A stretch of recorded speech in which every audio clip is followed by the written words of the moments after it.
സുഹൃത്തുക്കളെ, ഇന്ന് ഞാൻ കൂലിപ്പാടത്തിൻ്റെ FDFS കാണാൻ പോയി. ഇന്നലെന്ന് വെച്ചാൽ പടം റിലീസായി അന്ന് തന്നെയാണ് പോയത്. ഇച്ചിരി അപ്ലോഡ് ചെയ്യാൻ ഇച്ചിരി താമസിച്ച് പോയി.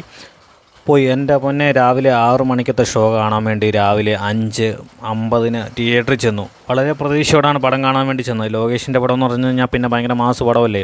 നമ്മൾ പ്രതീക്ഷിക്കും ലോകേഷിൻ്റെ പടമൊന്നും ഇതുവരെ ഒരു മോശം പടം പുള്ളിയുടെ ഭാഗത്തുനിന്നും ഉണ്ടായിട്ടില്ല. ആ ലെവല് പ്രതീക്ഷിച്ച് ചെന്നിട്ട് ഒരുമാതിരി പരിപാടിയായിപ്പോയി. ആ ലെവല് മോശം പടം വെച്ചാൽ ആ ലെവല് മോശം പടം. ലോകേഷ് 2 വർഷം കഷ്ടപ്പെട്ടിട്ട് ഇതുപോലത്തെ ഒരു മോശം പടമാണല്ലോ ഇറക്കിയെന്ന് പറയുമ്പോൾ സങ്കടം തോന്നുവാണ്. ഒരുപാട് പ്രതീക്ഷിച്ചു വെച്ചാൽ ഒരുപാട് പ്രതീക്ഷിച്ചു. അതുപോലെ തന്നെ അമീർ ഖാൻ്റെ ഗസ്റ്റ് റോള് ഒരു കാര്യമില്ലാത്തൊരു ഗസ്റ്റ് റോളായിപ്പോയി.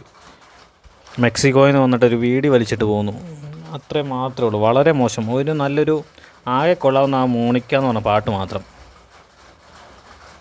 ജയിലറൊക്കെ എന്നെ അടിപൊളി പടമായിരുന്നു. ജയിലറിൻ്റെയൊക്കെ 7 അയലോക്കത്ത് കെട്ടാൻ കൊള്ളത്തില്ല. അത്രയും മോശം പടം വെച്ചാൽ അത്രയും മോശം പടം. ജയിലറൊക്കെ പൊളിപ്പടം വെച്ചാൽ പൊളിപ്പടമായിരുന്നു.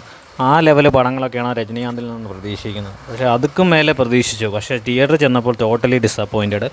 അത്രയും മോശം പടം വെച്ചാൽ അത്രയും മോശം പടം. ഈ വരും രജനി പടങ്ങളെങ്കിലും നല്ല പടങ്ങൾ വരുമെന്നൊരു പ്രതീക്ഷയുണ്ട്. എന്തായാലും ഇത് വളരെ മോശമായിപ്പോയി. 50 സിനിമയെ വന്നിട്ട് 50 വർഷമായി. 50 വർഷമായിട്ട് 50 വർഷത്തിൽ ഇറങ്ങുന്ന പടം എന്ന് പറഞ്ഞാൽ ഞാൻ ഒരു മാസ് ലെവൽ പടമായിരിക്കണം. പക്ഷേ ഈ പടം എന്ന് വെച്ചാൽ ഒട്ടും ഒത്തില്ല.